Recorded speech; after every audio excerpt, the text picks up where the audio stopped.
이번 시간은 윗포커스 시간입니다. 오늘은 5대 대주제 가운데 저출생에 대해서 얘기해 보려고 합니다.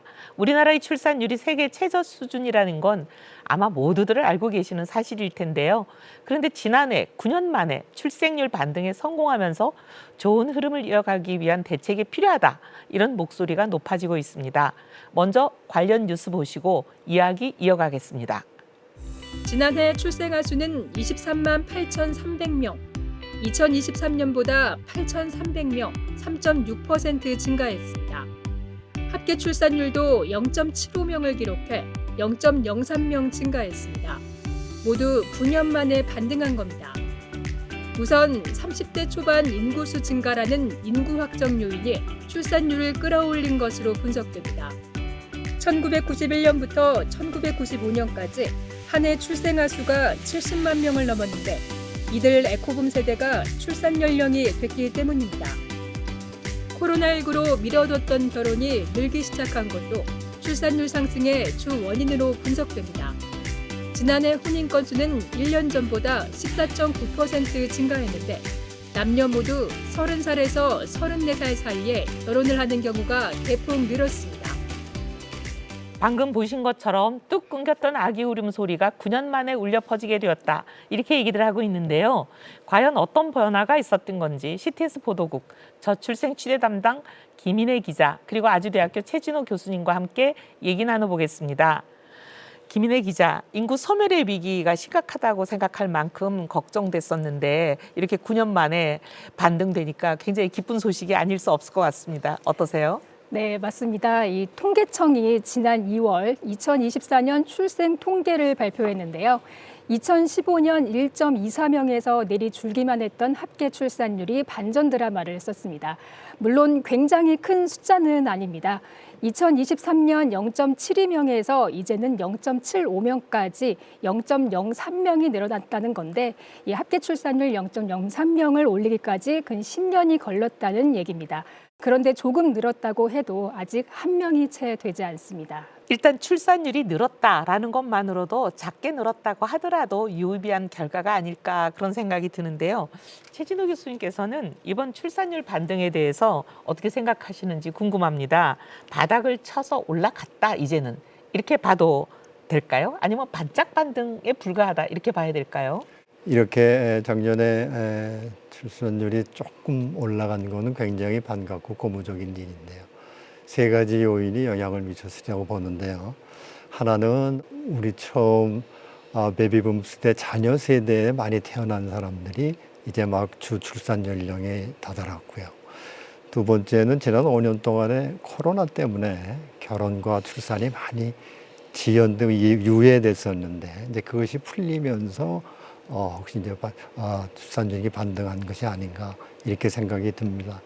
또 하나 이제 마지막으로 사실은 우리가 희망적으로 보면 그동안에 우리가 노력해온 중앙지방정부 혹은 민간단체 기업들에서 어떻게 하면 이 문제를 해결할까 하고 노력해온 정책적인 효과도 혹시 있지 않을까라고 희망적으로 생각을 해보는데 이 모든 것이 이제 어우러져서 이제 반등이 됐는데요.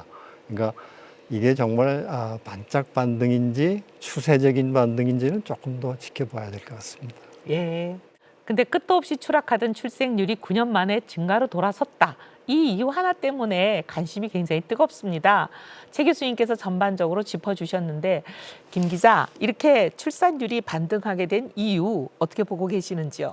네, 인구 구조의 변화, 코로나 이후 사회적인 변화 등의 이 효과라고 보면 되겠습니다. 실제로 작년 혼인 건수는 22만 2,422건을 기록했습니다. 1년 전과 비교할 때 2만 8,765건, 14.9%가 늘어난 수치인데요. 통계 집계된 이후 55년 만에 역대 최고를 기록했습니다. 혼인 건수는 2010년 이후 지속적으로 감소해 왔고요.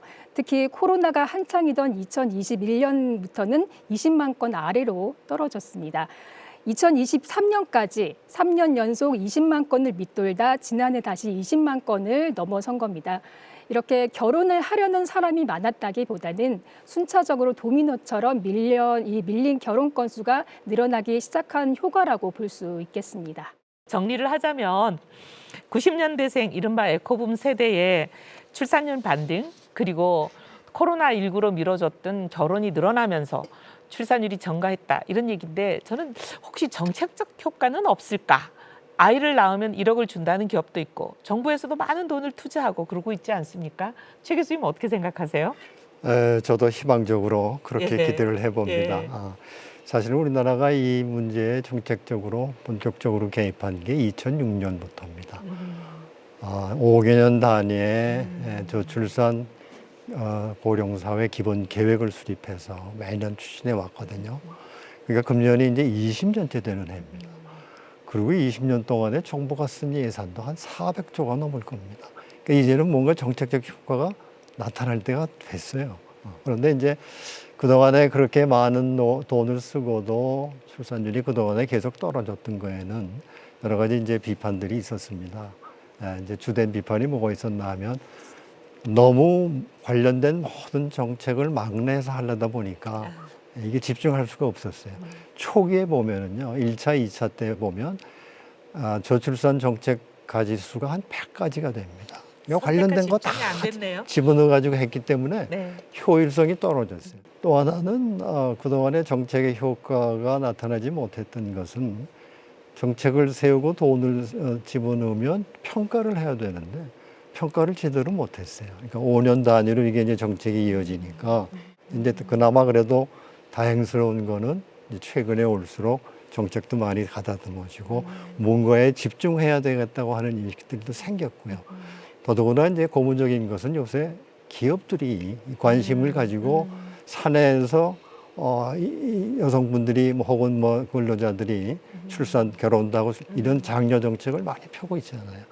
동시에 이제 지방자치단체도 이 문제에 관심이 많았고 초기에는 중앙정부만 하다가 이제는 지방정부도 참여하고 민간단체에도 관심을 갖고 이번에 반등도 그 영향이 있기를 지금 기대하고 있습니다. 근데 정확한 분석은 아직은 없고요. 그렇죠. 좀 지켜봐야 됩니다, 지금.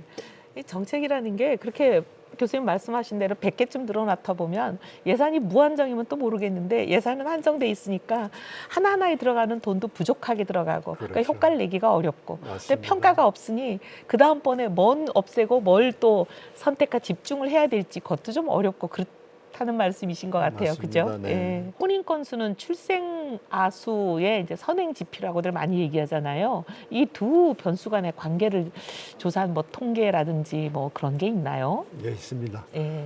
혼인 건수 대비 출산율 통계가 있는데 지금 통계청에서는 이걸 주기적으로 발표를 하고 있지는 않고요. 그렇죠? 지금 우리나라 통계청에서는 2, 3년에 한 번씩 50년 뒤 인구를 추계하고 있습니다.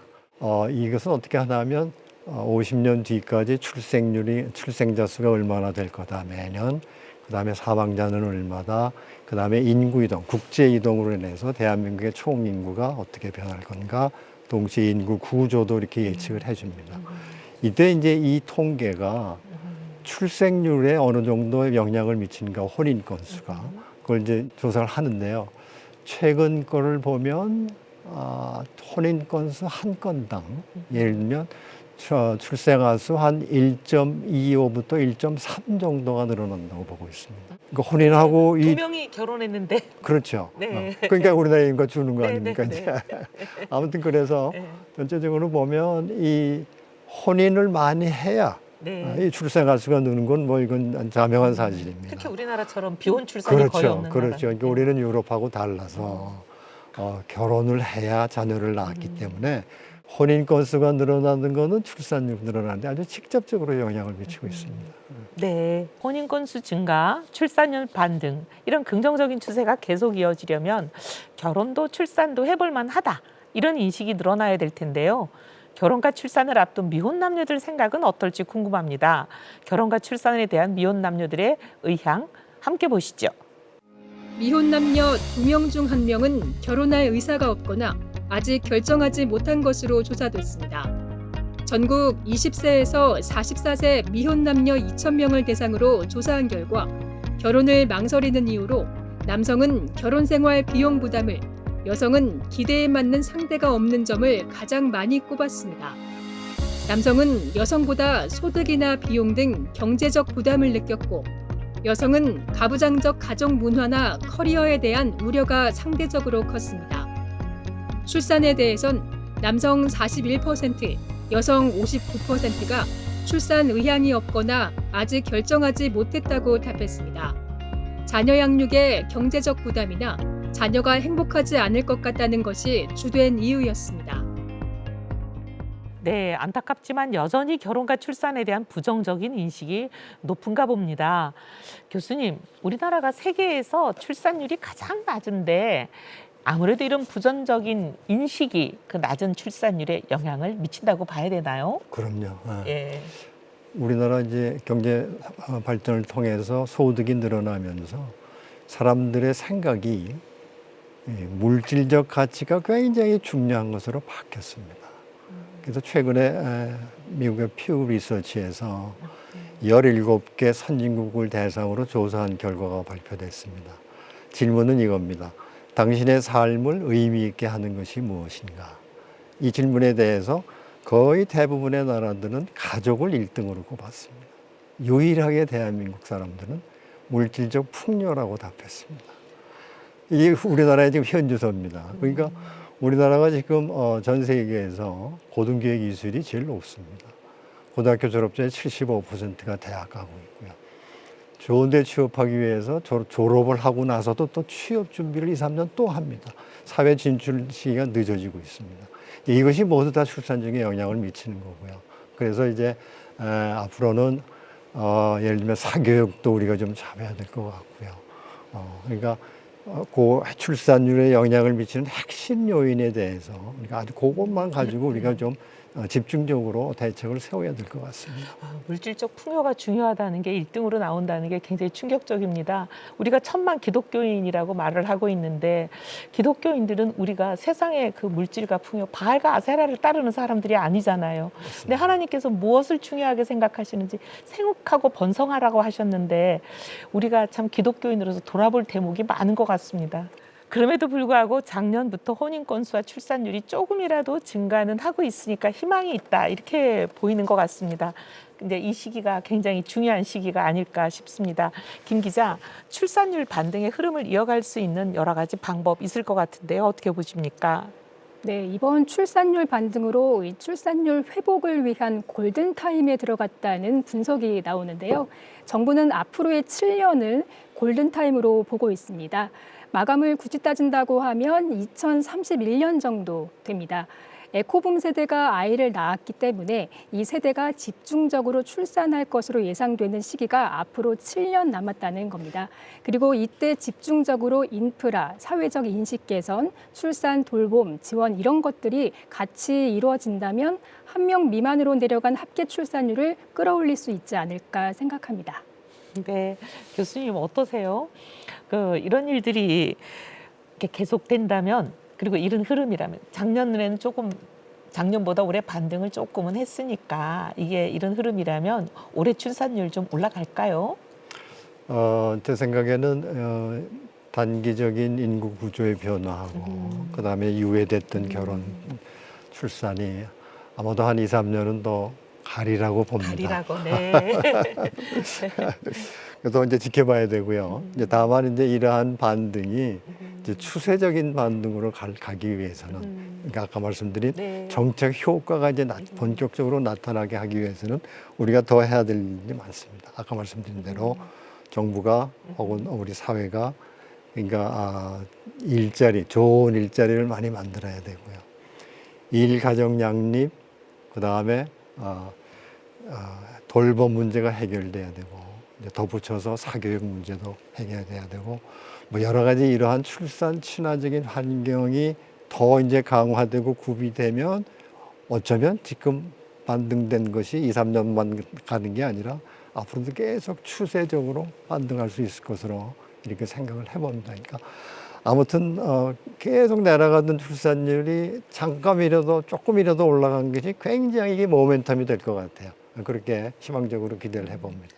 네, 두 분 얘기 잘 들었습니다. 출산율 반등이 인구 절벽을 막을 수 있을지 아니면 단기적 상승 후에 다시 하락세로 돌아설지, 인구 감소 흐름이 어디로 향할지는 이제부터 진짜 시험대가 될 것으로 보입니다. 분명한 것은 이번 기회가 출산율을 정상 궤도로 끌어올릴 수 있는 마지막 기회인 만큼 한국 교회는 물론 정부와 국민 모두 한마음으로 연합하여 힘을 모아야 되겠습니다. CTS 뉴스 W는 단순 보도를 넘어 저출생과 동성애, 이단, 이주민, 글로벌 이슈 등 한국 교회가 주목해야 될 진짜 뉴스로 크리스찬들이 한 주 시작과 끝에 함께 하겠습니다. 시청해 주신 여러분 감사합니다.